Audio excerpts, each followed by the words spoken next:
Sénel. Et il paraît que le pasteur et Jack Bilot là, on m'apprend et place ça pour me capable de présenter et Nel Auguste avant on a fait un coup de prière en Père Saint, Roi des Rois Tout-Puissant. Et nous disons merci et pour service et nous sommes certains où tu es parmi nous et où tu es là dans toute cette mal faite. Et encore une fois, personne n'a présenté l'évangéliste Sénel Auguste qui va parler et qui va éduquer nous, va enseigner nous, Seigneur Dieu, et selon le sujet ça que l'a traité pour le bien-être de ton église. On va bénir lui, on va rentrer dans lui-même et permettre que tout ça que lui va dire, il va faire au Seigneur Dieu pour ta propre gloire. Et comme ça, nous prions, nous pas prions parce que nous, bon, nous dit, mais nous prions dans le nom de Jésus. Amen, mes frères et sœurs dans le Seigneur, c'est avec honneur que nous présentons et Jack, évangéliste Sénel Auguste, pour être capable de continuer avec le sujet que j'ai commencé à traiter pour nous, à la gloire de Dieu. Évangéliste Sénel Auguste. La paix, bon Dieu, avec vous et mon frère Luc. Amen, amen, amen. Je salue l'église, à soi encore l'église baptiste de Christophe de Monvernon, qui était bon moi opportunité ça pour me commencer avec une série de conférences à soi ces dernières là, c'est la troisième partie en après. Et sur un thème que nous avons développé pour vous, c'est l'unité de la foi dans une église fragmentée. Le mot fragmenté signifie brisé. Et donc, pour me capable, ma faute récapitulation de première partie que nous avons, un point fort que nous avons dans la première partie. Côté que nous avons l'unité de la foi dans l'église qui est brisée, rompue, déchirée. Nous avons dans la première partie, conférence, nous avons 4 dimensions. Première dimension de l'unité de la foi, c'est la connaissance. Et puis nous avons un thème, nous, dans le texte, dans Romains 10, verset 17, qui dit la foi vient de ce qu'on entend, et ce qu'on entend vient de la parole de Christ. Deuxième dimension, unité de la foi, c'est la croyance. Nous avons ça dans Romains 10, verset 9, qui dit, nous, si tu confesses de ta bouche le Seigneur Jésus, et si tu crois dans ton cœur que Dieu l'a ressuscité des morts, tu seras sauvé. Romains 10, verset 9. Nous avons dans l'unité de la foi, dans l'église fragmentée, déchirée. Et troisième dimension, c'est l'unité de la foi est l'assurance. L'assurance, nous avons dans Hébreux 11, verset 1, qui dit nous, or la foi est une ferme assurance des choses qu'on espère, une démonstration de celles qu'on ne voit pas. Hébreux 11, verset 1. Si mal on t'y vite, pardonnez-moi, mais parce que l'heure est capable de faire nos défauts. La quatrième dimension, c'est l'unité de la foi, qui c'est l'obéissance. Il dit comme ça que comme par la désobéissance d'un seul homme, beaucoup ont été rendus pécheurs, de même par l'obéissance d'un seul, beaucoup seront rendus justes. Romains 5, verset 19. Donc, dans la deuxième partie conférence, qui était faite le 9, jeudi en 16, donc c'est la dernière partie, deuxième partie, point fort que nous disons comme ça que il y a dans l'église capable de des accords entre les dirigeants, entre les membres. À un moment donné, Paul avec Pierre, ils ont eu une brève confrontation. Et Paul t'a écrit dans Galates 2, verset 11. Mais lorsque Céphas vint à Antioche, je lui résistais en face parce qu'il était répréhensible. C'est-à-dire, monsieur était qu'à prendre correction. Le mot répréhensible, c'est qu'il était qu'à corriger. Mais il y a des gens qui sont irrépréhensibles dans l'évangile. Et puis, nous disons, malgré tout problème qui était menacé, qui était existant dans l'église primitive, là, c'est à la confiance en leurs dirigeants que les chrétiens ont manifesté une influence unificatrice plutôt qu'une influence qui a divisé l'église. Donc, et puis, nous te dit encore dans la deuxième partie ça, tant que nous vivons, il y a toujours des désaccords entre nous qui continuent pour apparaître. Mais, pour nous diviser l'église de Jésus-Christ en fractions, en discorde, il n'y a pas une bonne manière de Dieu pour traiter les problèmes qui gênent dans l'église. Donc, là, ça nous a parlé de confessionnalisme qui sont appartenance à une religion. Il n'y a pas la voie de l'unité. L'église primitive t'a refusé à aller vers cette voie, malgré de profonds désaccords qui existaient. Donc, et puis dans la deuxième partie, nous te joignons la nature de l'église. À soi, nous prenons loin avec moi. dans la troisième partie, je dis, c'est lundi 16 octobre 2023. Nous allons rentrer dans la troisième partie. Je souhaite tout le monde était tranquille pour nous tendre moi parce que un pile bagage important pour parler dans la troisième partie parce que c'est la dernière partie on a fini à soir. La paix bon Dieu avec nous. Est-ce que tout le monde là? Amen. Amen. Nous dit que nous avons un texte dans Éphésiens chapitre 4 qui c'est l'unité de la foi. Nous avons un texte de verset 4 à 6. Verset 5 là dit nous, il y a un seul Seigneur, une seule foi, un seul baptême. Verset 6 dit, un seul Dieu, Père de tous, qui est au-dessus de tous, et parmi tous, et en tous. Donc, il y a un don. Quand il y a là, c'est le Saint-Esprit qui nous unit en Christ. C'est le thème ça n'a pas à soya. Maintenant, dans 1 Corinthiens 12, verset 12 et 13, qui dit, car comme le corps est un, comme le corps est un et a plusieurs membres, et comme tous les membres du corps, malgré leur nombre, ne forment qu'un seul corps, ainsi en est-il de Christ. Verset 13. Nous avons tous en effet été baptisés dans un seul corps, dans un seul esprit, pour former un seul corps, soit juif, soit grec, soit esclave, soit libre, et nous avons tous été abreuvés d'un seul esprit. Ça, c'est 1 Corinthiens 12, verset 12 et 13 que je saute li pour nous. Quand lors d'une conversation sous deux versets, ça, gon moun qui est capable de demander comment nous capables de venir un membre de l'église. Réponse bail à tous deux versets, ça me saute li pour là. Comment capable de venir membre de l'église? Le Saint-Esprit est le lien par lequel Jésus-Christ nous unit effectivement à lui-même et à l'Église qui s'école. C'est le Saint-Esprit qui fait travail ça. Qu'on y a là, nous sommes capables de poser notre question encore à nouveau. Comment devient-on membre d'une Église que nous avons visitée assez souvent? Tout le temps mal visité l'Église, comment on devient membre? Ça sont l'autre bagaille. Réponse ça, l'État est capable de faire des différentes.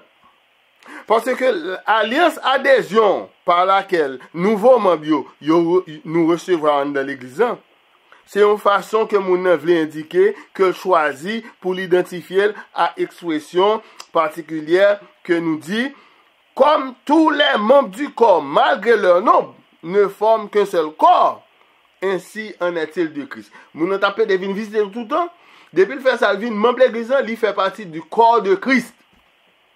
Donc, il y a des bagailles que le pas a fait dans l'église qui pour contrarier l'autre membre. Ça, c'est dans verset 12, nous venons ça pour 1 Corinthiens 12, verset 12.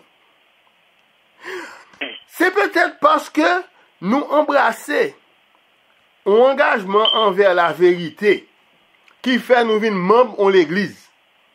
Parce que Jésus, il n'a pas la discipline dans Jean 17, verset 17, il a dit, sanctifie-les par ta vérité. Ta parole est la vérité. Donc, dans l'église que moi-même mal fait membre, c'est la vérité pour nous donner. Ou bien, au monde a pu de me comprendre sa Bible à travers message, à travers l'école du dimanche, à travers prière, ou à aider me comprendre la Bible. Ou, pour une autre raison, il y a des gens qui viennent pour les malades, ils ont besoin de guérison, ils viennent entrer dans l'église. Gen moun c'est pour yo régler un bagay, yo besoin régler un bagay personnel, yo bagay à chercher travail. Donc gen tout moyen qu'on moun capable faire venir membre de l'église. Mais une alliance de membres de l'église, ça pas veut dire que moun li uni au corps de Christ. Est-ce que l'église avec là? Moun devenu membre de l'église en vrai. Mais n'importe qui bagay qui rive et puis c'est retour pas well. Donc, est-ce que tu es membre de Christ? Est-ce que tu es membre du corps de Christ? Non, il était là tout, il est ton membre. Mais il n'est pas composé ensemble avec le corps Christ. Parce que le corps Christ, il est composé de tout ce que le Saint-Esprit t'a placé dans le corps. Lorsque moun sa te fin racheté par la grâce de Dieu.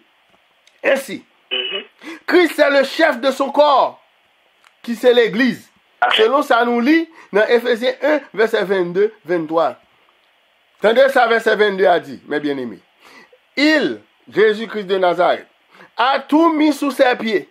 Et il l'a donné pour chef suprême à l'église. Il met tout bagage sous pied. Et puis il bat l'église comme chef suprême. C'est Éphésiens. Verset 23 dit nous.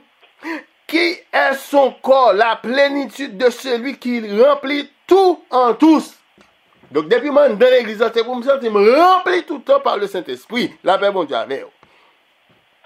Il va le composer en plus de ceux qui sont en lui, selon Éphésiens 5, verset 3. Et puis Éphésiens 5, verset 3 après, elle dit, que l'impudicité, qu'aucune espèce d'impureté, et que la cupidité ne soit pas même nommée parmi vous, ainsi qu'il convient à des saints. Je dis depuis moi dans l'église, je me connais comme un saint. Et séance par devant bon Dieu seulement envers tout le monde qui fait partie de mon corps ça qui est l'église. Combien de monde qui croit ça là à soir? Pour qui ça fait tout ça? C'est parce que moi j'ai entendu qu'il y a un seul corps. Et je vais confirmer là avec vous dans Éphésiens 4 verset 4. Il y a un seul corps. Il y a un seul corps et un seul esprit. Esprit ça écrit avec E majuscule. Comme aussi vous avez été appelés à une seule espérance par votre vocation. Vocation m'assoya pour nous, vocation pas m'assoya, et vocation pas nous assoya qui sont là, c'est pour nous servir bon Dieu. Son vocation Dieu. Et pour nous servir bon Dieu. C'est vocation ça nous gagne. Il y a un seul corps. L'Église est aussi véritablement une avec le Christ que nos membres font partie de nous. Si je suis aigu piqué mon bas pied, c'est pour me sentir faire mal dans tout comme. Parce que en bas pied, c'est toujours comme. L'apôtre ne dit pas, l'apôtre n'a pas dit que l'église est comme un corps. C'est le corps de Christ. Si toutes les femmes font partie de corps là, ou qu'on haine contre moi, c'est qu'on raille Christ. La paix bon Dieu avec vous.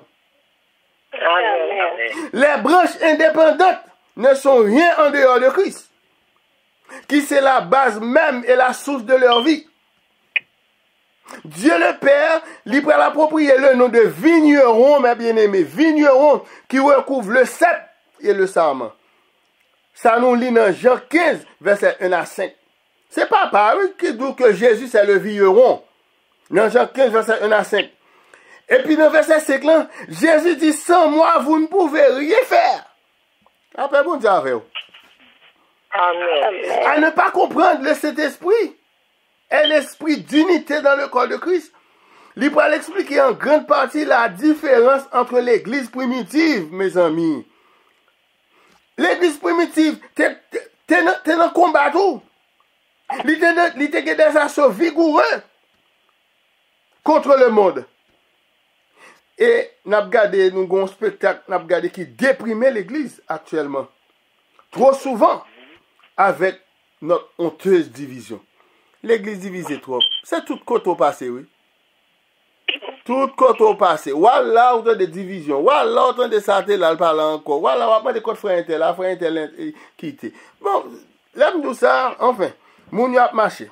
C'est comme des papillons qui papillonnent aller de fleur en fleur. L'église divisée. Certains chrétiens, attendez ça, qui est très important. En pile chrétien, il y a des positions doctrinales totalement inacceptables. Par exemple, il y a une doctrine que les calvinistes. Doctrine ça, les doux ou sauver net. Donc, si vous revenez dans l'église, où tu as un message comme ça, selon Calvin, tout le monde qui sauve net. Vous ne pouvez pas besoin d'arrêter là. Pour qui ça fait de ça? C'est parce que, vous ne pouvez pas demeurer dans le péché pour qu'on ait sauver net. Parce que Matthieu 24, verset 13, clair sur ça, il dit, mais celui qui persévérera jusqu'à la fin sera sauvé. Sera sauvé. Donc, l'homme paraît avec une doctrine Calvin. Par exemple, Calvin, c'est un théologien français qui était fait en 1509, qui mourit en 1564. Monsieur, c'est un pasteur et réformiste durant la réforme protestante. C'était un homme qui a étudié dans la littérature du XVIIe siècle, ça me de l'école. Donc, comment naissance calviniste apparaît? On va qui paraît depuis en 1500, au 16e siècle, par exemple. Parce que période réforme protestante, là, il était compris entre 1717 jusqu'à 1648, jusqu'au 16e siècle. Une question là, et même deux. Les réformateurs protestants, mes bien-aimés, réformateurs protestants, est-ce qu'ils ont restauré la foi qui a été transmise une fois pour toutes? Parce que la foi a été transmise une fois pour toutes. Est-ce que les réformateurs qui étaient venus au 16e siècle, est-ce qu'ils ont été dirigés par le Saint-Esprit? Et sous question ça, m'a quitté la main nous à soir. Mais seul bagage m'a dit que Paul qui était sorti depuis le 1er siècle, il a dit, si, dans Galates 1, verset 7, 8, 9, il dit, non pas qu'il y ait un autre évangile, mais il y a des gens qui vous troublent et qui veulent renverser l'évangile de Christ. Mais quand vous-même, verset 8, quand un ange du ciel annoncerait un autre évangile que celui que nous vous avons prêché, qu'il soit anathème. Verset 9, nous l'avons dit précédemment, et je le répète à cette heure, si quelqu'un vous annonce un autre évangile que celui que vous avez reçu, qu'il soit anathème. Pour répondre, quel monde qui vient parler de doctrine calviniste, c'est pour les péchados. Demeurer dans le péché pour sauver net. Monde qui mourit net, non. L'évangile là-bas comme ça. C'est monde qui a persévéré jusqu'à la fin, qui a sauvé la paix bon Dieu. On continue.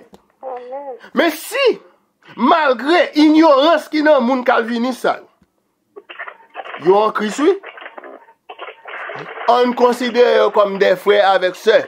Le Saint-Esprit va faire travail, parle avec eux pour le ramener, pour le suspendre le péché dans la doctrine calviniste. Le Saint-Esprit, mes bien-aimés, il est aussi inséparable de l'Église que l'esprit et le corps le sont dans un être vivant. Nous allons samedi là. Le Saint-Esprit, il doit demeurer dans l'Église, il est inséparable à l'Église. Ainsi que l'esprit qu'on a dans le corps là, qui est dans le corps là. En don être vivant, ou bien l'esprit et le corps, ou bien l'âme, l'esprit et le corps, ou pas arrêter sans une. Quand l'esprit, est-ce que nous là, mes bien-aimés? Quand l'esprit, il quitte l'homme, à l'instant même, qui ça l'homme devenu? L'homme devenu un cadavre, l'esprit en quitte. Il en est de même quand l'Esprit Saint, l'Esprit avec un majuscule, quand l'Esprit Saint de Dieu quitte l'Église, quand l'Esprit Saint de Dieu quitte l'Église, sacré-théen, nous relèvons un groupe de religieux, mais qui ne représentent pas le corps de Christ. Donc, c'est pour nous dire que, c'est pour nous unir nous dans l'unité de la foi, pour nous capables de faire l'Église, bon Dieu, agrandir. C'est le Saint-Esprit qui c'est la substance de notre unité. Le Saint-Esprit formé, il dirige le corps Christ là. Selon ça, nous sommes capables de lire encore. Dans 1 Corinthiens 12, verset 4 jusqu'à verset 14, on va prendre note pour capable lire la caillou.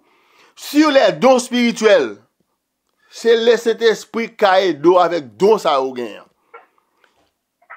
Le Saint-Esprit, c'est la force unificatrice. C'est le Saint-Esprit qui unit. Depuis on dans l'église, où il y a une division là-dedans, il y a des gens qui jouent, des gens qui respectent, c'est pas Saint-Esprit bon Dieu là. Parce que le Saint-Esprit, c'est l'unifier monde. Parce que si nous dit que nous sommes des pierres vivantes, le Saint-Esprit lui-même, c'est mortier, un mortier vivant, qui a transformé pierre individuelle que nous avons. Pierre individuelle vivante que nous avons dans un temple spirituel. Parce que Jésus a dit, pierre, sur cette pierre, je bâtirai mon église. Il n'a pas dit, je bâtirai les églises. Le corps humain, il peut l'illustrer unique, une illustration unique de l'unité dans la diversité, mes bien-aimés. Nous capables de la même source et nous capables de grandir de la même manière. Nous venons de la même source. Moi-même avec vous. Depuis nous finissons accepter Jésus comme sauveur nous. Nous sommes rentrés dans la même source là. Dans le sang de Jésus. Et nous avons grandi de la même manière. C'est pour ça, 1 Corinthiens 10, verset 17, pour dire nous, selon Paul, t'as dit nous, puisqu'il y a un seul pain, nous qui sommes plusieurs, nous formons un seul corps, car nous participons tous à un même pain. 1 Corinthiens 10, verset 17. Et puis Galates 3, verset 28, pour l'ajouter, il n'y a ni juif, ni grec. Quel que soit l'heure appelé la Bible, ouais, il y a du grec, c'est pas un. Pas ni juif, ni païen. Il n'y a plus ni esclave, ni libre. Il n'y a plus ni homme, ni femme. Car tous, vous êtes un en Jésus-Christ. Si nous croyons ça là, soya, l'église bon Dieu, elle est sauvée. Nous tous, nous un. Pas d'aucune différence entre nous. Nous tous, nous servi même bon Dieu. Au sein du corps, il existe des différences raciales et culturelles fondamentales. Ou c'est juif, pour moi, c'est pas un. Ou gen kob, même pas gen. Ou habillé bien, même pas habillé. Ou gen 10 souliers, même gon sel grain.